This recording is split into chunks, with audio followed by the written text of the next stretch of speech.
ලංකාව ගැන ඉතාම ශාස්ත්‍රීය රටක් කියලා දන්නවනේ.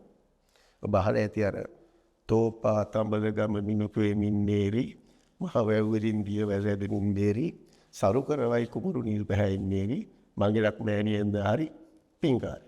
එන්තියන කවියක්. ඉතින් ඕවා රිවේ නිකන් නෙවෙයි. අපි පැරණු අපි සැවැන්දරා වැටි හැදුවා. මේ වගේ සැවැන්දරා වැටි වල කියන්නේ සැවැන්දරා වැටි කියන්නේ සාමාන්‍ය මීටරයක් විතර පස් සම්පූර්ණ අල්ල ගන්න පුළුවන් ලොකු රූට් සිස්ටම් එකක් තියෙනවා. ඒතකොට මේ මූල මණ්ඩලය වගේ අර තියෙන සියලුම දේවල් අල්ලගෙන අර සෝදා පාරු වෙන එක ඇටක් අර වතුර පහළට යන එක මේ දේවල් සියලුම දේවල් වළක් කරනවා.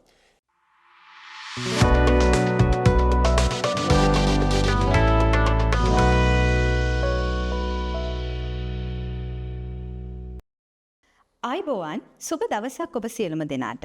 ඔබ සම්බන්ධ වෙලා ඉන්නේ හෙක්ටර් කොබ්බෑකඩුව ගොවි කටයුතු පර්යේෂණ හා පුහුණු කිරීමේ ආයතනය ඔබ වෙත ගෙන එන එක්ව නැගිටිමු විශේෂාන්ද YouTube වැඩසටහන සමගයි.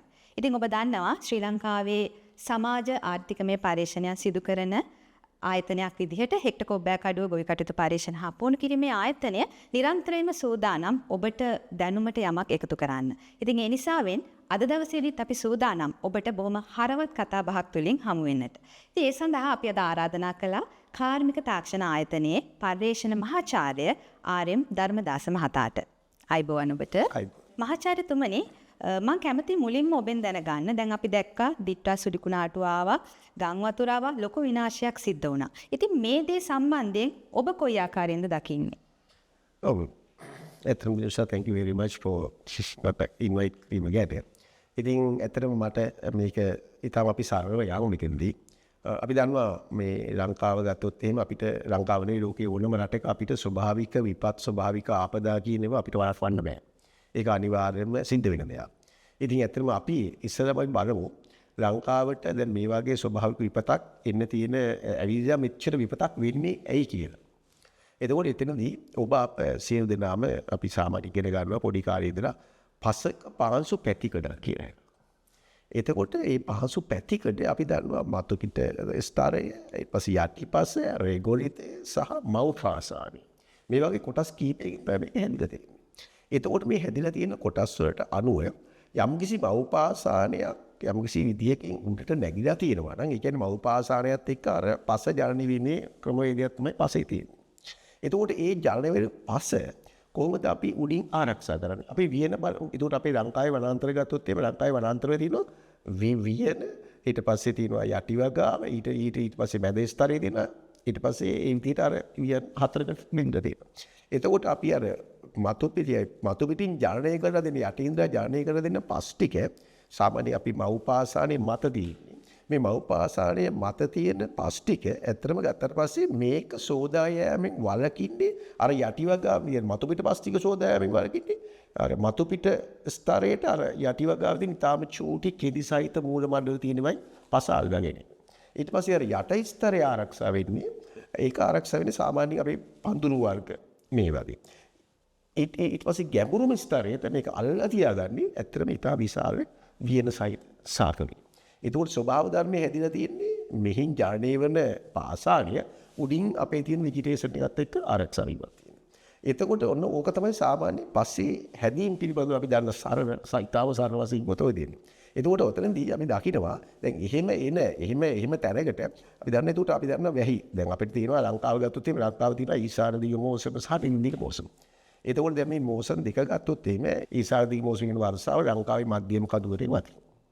ලංකාවේ මධ්‍යම කඳුකරේ වැදුනට පස්සේ ඒක අර මධ්‍යම කඳුකරේ අර අපේ පස්ස ආරක්ෂා වෙලා තියෙනවා නම් ඒ අපේ හොඳට කන්ද ආරක්ෂා සහිත නම් ඒකට අර පස්සට අර වැටෙන වතුර ප්‍රමාණය අඩු වෙනවා. මොකද උඩින් සෑහෙන්න පෙරිලා ඉන්නේ යටට ආවත් යට ඔක්කොම පස ස්ථාවරයි.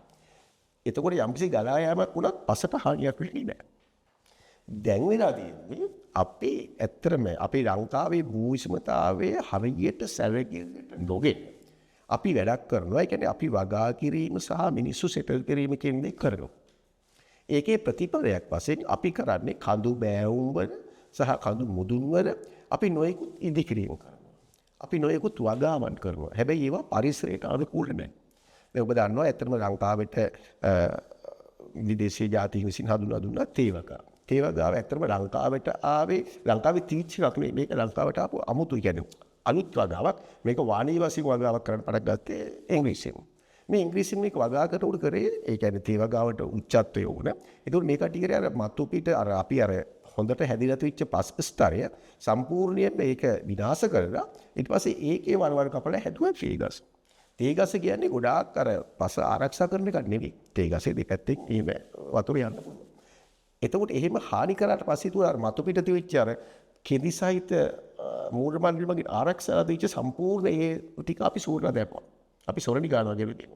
ඒ වතුර අපි සොරණි ගන්නවා. ඒ සොරණි ගාවට අර තියෙන මූලික ටික ඔක්කොම ටික අයින් වෙලා යනවා. මේ අයින් වෙලා යන ප්‍රතිපලයක් වශයෙන් මතු පිටින් එන ජලය වැටෙන ජලය අර උඩ ස්තරයක් නැහැ, මැදි ස්තරයක් නැහැ, යටි ලදාවක් නැහැ. ඒතර අර වැටෙන ජලය සම්පූර්ණයෙන්ම වැටෙන පසට. ඒතර පස ඇතුළට මේක අපි දන්න ඉන්ෆිල්ට්‍රේට් වෙලා තමයි මේක ඇතුළට යනවා. මෙහෙම ගියාට පස්සේ මේක යම්කිසි දුරක් තිස්සේ යනකොට එතකොට ඒකෙදී අර මතුපි දැන් ඒ වතුර ගියාට පස්සේ වතුර යට යන්නේ මව් පාසල දක්වන කරා. ඊට පස්සේ වතුර බ්ලොක් වෙනවා. බ්ලොක් වෙලා අර වතුර ඔක්කොම අර ප්‍රෙෂර් එකත් එක්ක උඩට එනකොට ඒක ඊට අර මේක දැන් පස් ඒ තියෙන පස් ස්තරය පහළට ඕවෙන්න පටන් ගන්නවා. එතකොට දැන් අපි ඇත්තටම අර කලින් තියච්ච ස්වභාවික තැන අපි වෙනස් කරාට පස්සේදී අපිට දැන් මේක වළක්වන්න ක්‍රමයක් නැහැ. ඊට අමතරව අපි කරා කඳු බෑවුම් අංශක 30ට වඩා තියෙන කඳු බෑවුම් අපි පොඩි පොඩි කොටස් වේදාගි අපි නොයෙක් ඉන්දිෆිලියම් කරා. ගෙවල් හැදලා වෙන පුළුවන් වෙනවද දේවල් කරා වෙන පුළුවන්. මොකද සාමාන්‍යයෙන් අපි දන්නවා අපේ ලංකාවේ තියෙන චාරිත්‍රයක් ගියක් හදනකොට හස්තු විද්‍යාව. අපි සාමාන්‍යයෙන් ආධිකාරිය අපි වාස්තු විද්‍යාව හරියට බැලුවා. අපි කඳු මුදුන කියවක් හදන්නේ. අපි කන්දේ අංශක 30ට වඩා බෑවුම් අපි ගෙවක් හදන්නේ. මොකද අපි දන්නවා පරබුරුන් දෙක අපි ජනයා දන්නවා මේ වෙලාවේ මෙතන අපි ගෙවල් හැදුවා. මොකද වෙන්නේ මේකට හරියට වෙන්න පුළුවන්. අපි යකින සෝදාපාලුවේ ගෙවල් හදන්නේ නැහැ කියලා. ඒක අපි තිවිච්ච කතන්දරයක්. ඒකෝට මේ සෝදාපාලුවේ ගෙවල් හදන්න තු අපි එහෙම අපි ඒ විදිහට තිවිච්ච පරිසරය තමයි අපි මේ මෑත කාලේ කිසිම අපේ පස නිර්මාණය වීම ගැනවත් අපේ තියෙන ශාක ප්‍රජාව ගැන අවබෝධයක්වත් අපේ පස ගැන අවබෝධයක්වත් නැතුව අපි අර අපිට ඕන විදිහට අපි වෙනස් කරන්න බෑ ස්වභාව ධර්මයේ. හැබැයි ස්වභාව ධර්මයේ ඒකට වැටෙන වතුර ප්‍රමාණය අපිට දරා ගන්න බෑ පසට. ඒ කියන්නේ සාමාන්‍ය මීටර් 400ක් 500ක් වැටුණා. මේ ටික ඔක්කොම ටික අර ඇතුළට ගිහලා ඔක්කොම අර ලොකු කඳු අර මව්පාසානේ වගේ වතුර අර අංශක 30ට වඩා බෑවුම් තියෙන ලොකු කඳු පහලට ඇදගෙන ආවා. ඉතින් ඕක තමයි අපි රට විච්ච ඒසනේ හේතු. හරි. එතකොට දැන් ඔය වේසනයත් එක්කම ඔය වේසනයත් එක්කම අපේ රටේ තව දෙයක් අපි හොයලා බලන්න ඕනේ. අපේ රට ඇත්තටම ගත්තත් පස්සේ අපේ රටේ දේශගුණික කලාප කුසි දේශගුණික කලාප තියෙන 46ක්. මේ කෘෂි දේශගුණික කලාප 46 වැවෙන භෝග වර්ග. හරි. එතකොට ඒ පරිසර පද්ධති වල වැවෙන භෝග වර්ග සහ ඊවායේ භෞතික රසායනික සහ ජීව විද්‍යාත්මක ගුණ වෙනස්. අනිත් රටවල වඩා සුවිශේෂීතර දක්වන්නේ. එතකොට අපි කියමු කඳුකරයේ හැදෙන සාග දැන් ඔබ දැකලා ඇති ඔබ මේ යනකොට හෝටල් ප්‍රේන්ස් ඔබ යනකොට ඔබට දැකලා ඇති සාමාන්‍යයෙන් අර පහළ ඉඳලා උඩට යනකොට ගස්වල උස අඩු වෙලා තියෙනවා. ගහේ මහත වැඩි වෙලා තියෙනවා. සහ තියෙන පත්‍ර ප්‍රමාණය ඔක්කොම ටික සිහින් වෙලා තියෙනවා. මොකද ඒ සුරංගට සහ එතන තියෙන සම්පූර්ණ ඒ ක්ලයිමේට් එකට ඔරොත්තු දෙන විදිහට තමයි ඒ ගස් ඔක්කොම නිර්මාණය වෙන්නේ. අද අපි සියලු ඒ ගස් අයින් කරලා තියෙනවා. අපි බොහෝ ගස් ටික අයින් කරා. ඉතින් මෙන්න මේකේ ප්‍රතිපලය තමයි ස්වභාව ධර්මයට අපි හානි කිරීමේ අපි ස්වභාව ධර්ම විනාශ කරන්නේ අනේකේ ප්‍රතිපලයක් අපිට ලබා වෙලා තියෙනවා කියලා තමයි මට හිතෙන්නේ. බොහොම ස්තුතියි ඔබ ඉතාමත් අගනා විදිහට අපිට පැහැදිලි කරා මේ සිද්ධ වෙච්ච සිද්ධිය. මම කැමතියි දැනගන්න ඉතින් මේ ව්‍යසනයෙන් ඇතිවෙච්ච ප්‍රතිවිපාක මොනවද? අපේ ජනතාවට මොන වගේ ප්‍රතිවිපාකද මේ හරහා සිද්ධ වුනේ?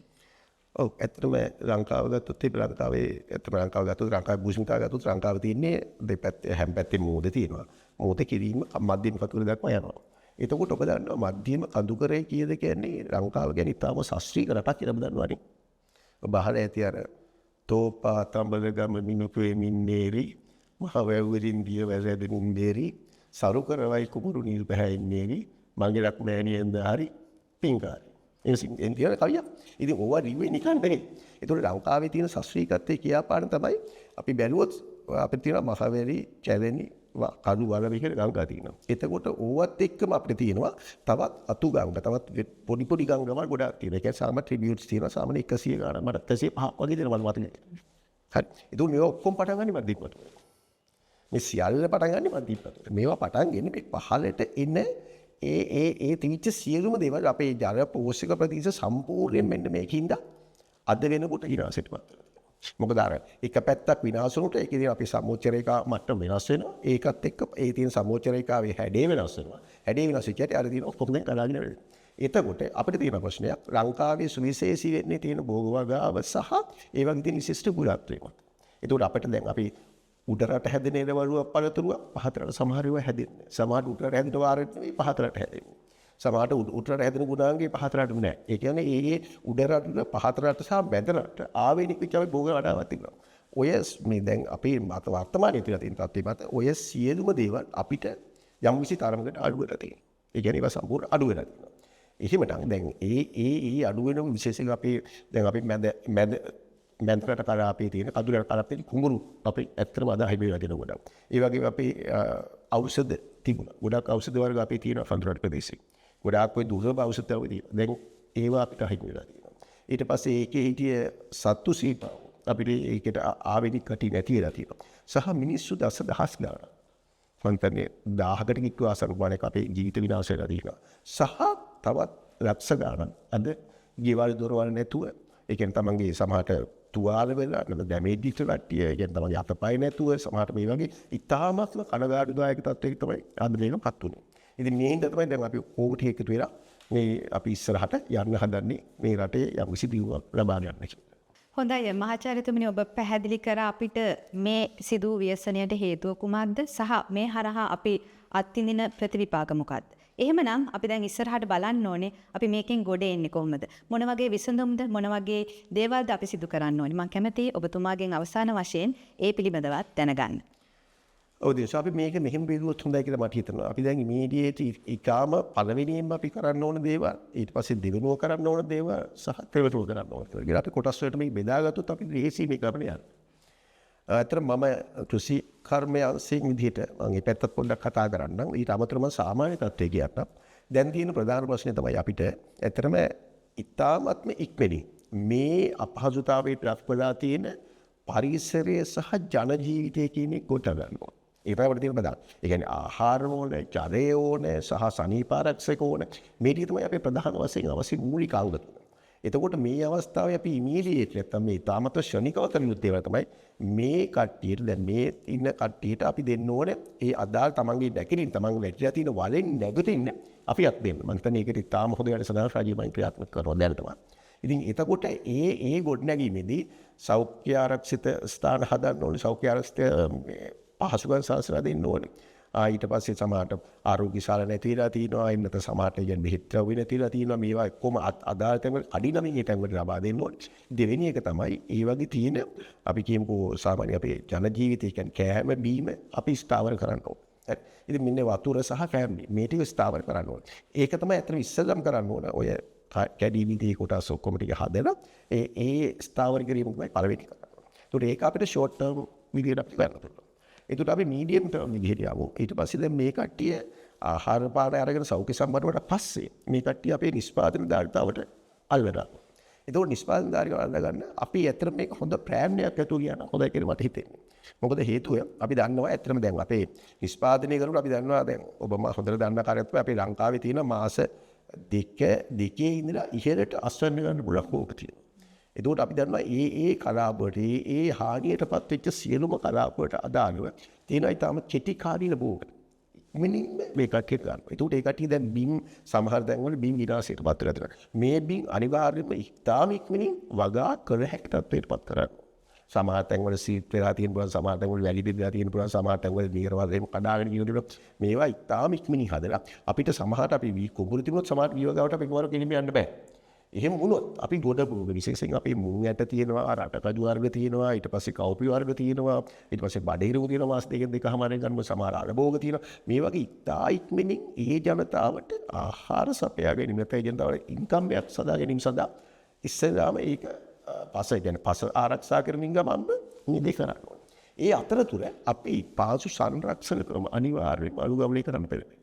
ඒ කියන්නේ දැනට අපි දන්නවා සමහර ඒවා අපිට කාර්ය පද්ධති නැති වෙලා තියෙන පුළුවන්, සමහර අය වෙයි නැති වෙලා තියෙන පුළුවන්. මේ සියලුම දේවල් ඒ අතරතුර සම්පූර්ණ මේක සිමල්ටේනියස්ලි කරන්න ඕන දෙයක්.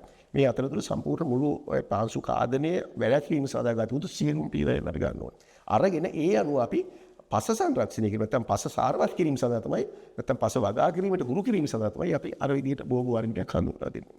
ඊට පස්සේ අපි ටික හදාගෙන යනකොට අපිට කිරින් වියදව පැත්තට යන්න පුළුවන්. සහ අනිකුත් එරවල වල වගාව පැත්තට යන්න. ඉතින් මෙතනදී අපි මධ්‍යකාලීන දේවල් තෝරා ගන්න ඕනේ. ඒ කියන්නේ පස එස්ටැබ්ලිෂ් වෙන්න අපි ඒකට අපේ අදාළ ඒ තිවිච්ච නැවත තිවිච්ච පත් කරගන්න ඒවා හදන්න ඕනේ. ඊට පස්සේ ඉතාම ඉක්මනින් මේ කරන අතරතුරදී දැන් මේ මිනිස්සු ටික අපි සෙටල් ඩවුන් කරගන්න කොහේ හරි. ඒතකොට සෙටල් ඩවුන් කරනවා කියන්නේ අපි දන්නවා සමහර වෙලාවට අංශක දැන් ගොඩනැගිලි පරිශ්‍රම මේ ආයතනින් මගින් නම් කරලා තියෙනවා සාමාන්‍යයෙන් අංශක 30ට වඩා වැඩි බැවුමක් ඉම්පැක්ට් එක ගෙවල් හදන්න එපා කියලා. දැන් ඒ පැතිවලින් වහා මේ වගේ තියෙන පැතිවල ගෙවල් තියෙනවනේ ඒවා ඊට එහෙම නැතුව ඒ කියන්නේ එහෙම නැතුව අර බැවුම් රහිත සහ ගොඩනැගිලි පරිශ්‍රම ආයතනයේ විසින් නිර්දේශ කරන තැන් වල ගෙවල් ඉදි කරනවා. මොකද අපි පුරුද්දක් තියෙනවා හැමෝටම අපි පර්චේස් 10ක් ගත්තොත් ගියක් හදනවා. කොහින් හරි පර්චේස් 10ක් ගත්තොත් ගියක් හදනවා. ඒ ක්‍රමය අපි නැති කරගන්නවා. අපි ඒ ක්‍රමය නැති කරලා ඒ වෙනුවට අපි යම්කිසි ගෙවල් නිවාස සංකීර්ණ හදන්න පටන් ගන්නවා. එතකොට අපිට ඕන කෙනෙකුට තමන්ගේ ඉඩම බදා කරන්න පුළුවන්. හැබැයි අපි ඒ කට්ටිය අවදානම් තැන් වල ඉන්න කට්ටිය අපි අනිවාර්යයෙන්ම ගන්න ඕන ඒ වගේ නිවාස සංකීර්ණ හදලා මේවත් තුල. ඒක ඒ කට්ටියට කැමති වෙන්න වෙනවා. මොකද දැන් අකමැති වෙලා අපිට කරන්න බෑ. මොකද ඒ කට්ටිය ජීවිතේ කට්ටියට වටිනවා. ඒක රජයටත් වටිනවා, අපටත් වටිනවා, සහ ඒ කට්ටියට ඒක වටිනවා. ඒ හින්දා අපි ජීවිත ටික ආරක්ෂා කිරීම සඳහා ඒ කට්ටියට අපි අනිවාර්යයෙන්ම ලබා දෙන්න ඕනේ. ඊටාත්ම හොඳ සුව පහසු ඉන්න හිටින්න හොඳ නිවාසය. මේ නිවාස ලබා දීම ඊට පස්සේ කරන්න ඕනේ. ඉතින් ඔය එකම ඔය වගේ අපි යන්න ඕනේ මීඩියම් ටර්ම්. නැත්නම් අපි කියනවා මධ්‍ය කාලීන ඉස්මන්ට් එකට යන්න ඕනේ. ඊට පස්සේ අපි බලමු මොනවද අපේ ලෝන් ටර්ම් කියලා. එතකොට දැන් අපි මම අර ඉස්සලා මුලදී විස්තර කරා අපේ පසේ තියෙන ස්වභාවය අපේ වියනේ තියෙන ස්වභාවය හඳුනාගෙන ඒ ප්‍රදේශවලට ආවේනික වෙච්ච භෝග වර්ග සහ ගස් වර්ග තියෙනවා. එතකොට අපි ඒවා හඳුනා ගන්නවා. ඒවා හඳුනා ගන්නකොට දැන් අපි දන්නවා ගොඩනැගිලි පරිසරයත් අපි සමග පොඩි වැඩක් කරා. ඒකදී අපි දැක්කා අපි nature based land site mitigation කියන්නේ ස්වභාව ධර්මයේ ආශ්‍රිත කොහොමද අපි මේ වාංශු මේ නායම් අරක්වන්නේ. අපි ඒකට කරන්නේ ඇත්තටම පොයි ස්වභාව ධර්මයේ හින්දාක් තියෙනවා. ඒ ස්වභාව ධර්මයේ ගසක මුලක් තිබුණොත් එතන නායන්නේ දිගටම තිබුණොත්. ඉතින් ඒ වගේ ඒ ප්‍රදේශවලට වගා කිරීමට උචිත සහ ඉතා ගැඹුරු සහ රෙටිකියුලේට් ආකාර කියන්නේ එකිනෙකට විශේෂයෙන් අපි අර එකිනෙකට ටිකක් දැලක් වගේ හදලා පස ආරක්ෂා කරන්න පුළුවන් ශාක වර්ගයක් තෝරන්න. එතකොට මෙතනදී අපි විශේෂයෙන් තැනක් දෙන්න ඕනේ මේ ශාක වර්ග අපි තෝරනකොට ඒ අපි කියමු මධ්‍යම කඳුකරයට අවශ්‍ය ශාක විශේෂ මොනවද? ඒ වගේ මීට අවුරුදු 100කට කලින් නැත්නම් 50කට කලින් ඕක විනාශ වෙන්න කලින් තිබෙන මොනවද? ඒ අවඩ තියෙන ශාක මොනවද? එතකොට ඒවා කොහොමද කොච්චර සාර්ථකව පවතිනවද? මේ වගේ ශාක හොයනවා. නැත්නම් අපි භෝග වර්ග හොයනවා. විශේෂයෙන් අපි ඖෂධ පැලෑටි වර්ග අපි දාන්න පුළුවන්.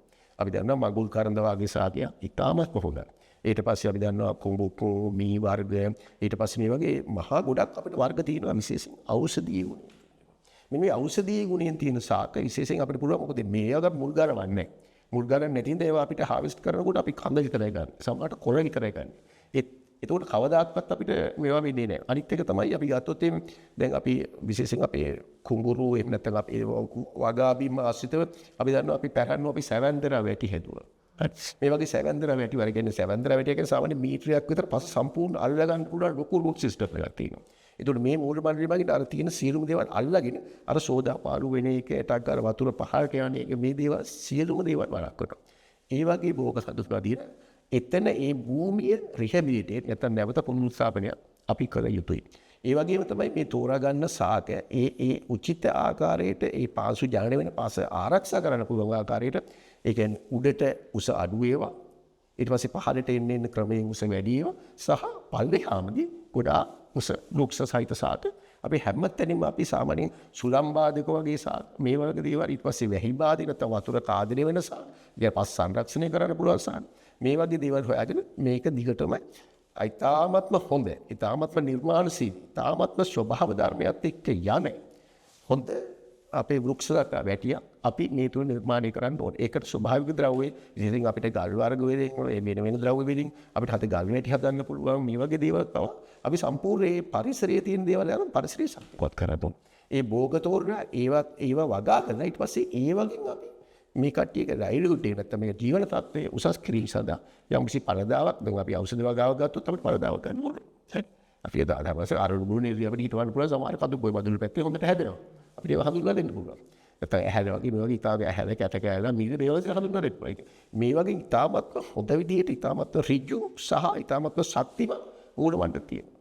මේ වගේ සාක හඳුනාගෙන මේවා මේ පොළොවේ වගා කරලා නැවත වතාවක් කවදා වැස්සත් මධ්‍යම කඳුකරයේ සෝදා නොයන තැනට දමත්ම ස්ථාවර අපේ වෙජිටේෂන් සහිත භූමියක් හදන්න අපිට පියවර ගන්න සිද්ධ වෙනවා. එහෙම නැති වුණොත් මේක වළක්වන්න බෑ. ඒ මධ්‍යම කඳුකරේ විනාශ වුණොත් ඒ මධ්‍යම කඳුකරේට අදාළ සාක වර්ග විනාශ වෙනවා. ඒ වගේ මේකේ සතුටි විනාශ වෙනවා. ඒ වගේ මේකේ මයික්‍රෝබ්ස් විනාශ වෙනවා. ඒ වුණොත් මධ්‍යම කඳුකරේ තියෙන මුළු පැත්තම අපිට විනාශයට ලක් වෙන පැත්තක් වෙනවා. ඒකට අපේ රටේ වටිනාකම තියෙන බයෝඩයිවර්සිටි එකත් එක්ක. වටිනාකම තියෙන දේ සම්පත් එක්ක.